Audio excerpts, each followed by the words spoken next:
Magandang umaga muli mga kaibigan. Alam niyo ba, ang isdang bakoko o sea breams ay masarap kainin ng may sawsawang kamatis. Katamtaman ang laki nitong isdang bakoko na bili ko. Pagkatapos malis ang bituka at malagyan ng asin, panatilihin muna ng 5 minuto bago iprito para lumasa ang alat. Masarap na yung magisa ng maraming kamatis dahil mababa ang presyo. 60 pesos lang ang kilo nito. At ito ang mga ingredients na kailangan. Uumpisan ko na magluto. Maglagay ng mantika sa mainit na kawali. Unang ilagay ang bawang. Sandali lamang ang paggigisa sa bawang.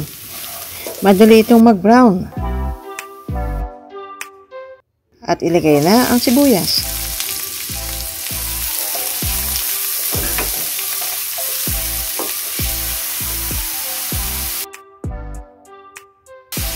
At ilagay ang kamatis.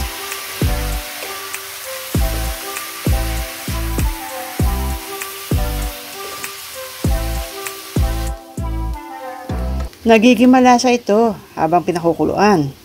Kaya kailangan lagyan ng tubig para hindi matuyo. Timplahan ng asin at paminta.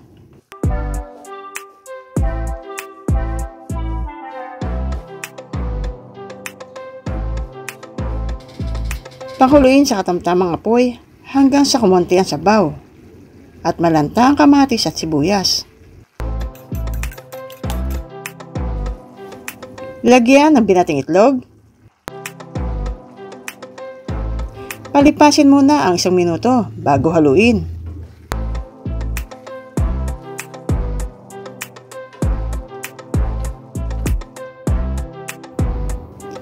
Ilagay na ang kinchay na malasa at nagpapabango sa lutuin.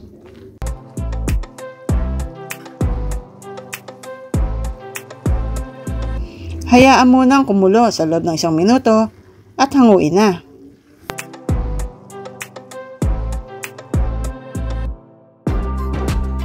Ipiprito na natin ang isdang bakoko sa medium heat. Sa pagpiprito, kapag mahina na ang tunog na naririnig, ang ilalim ng isda ay luto na. At pwede nang baliktarin.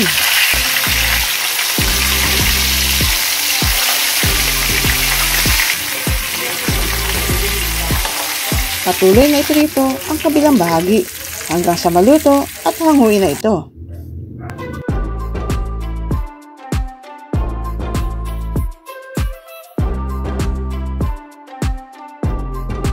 Ito na ang aking sarsyadong isdang bakoko. Madaling lutuin at masarap itong ulam. Kaya isama nyo na ito sa listahan ng inyong ulam sa susunod yung pagluluto.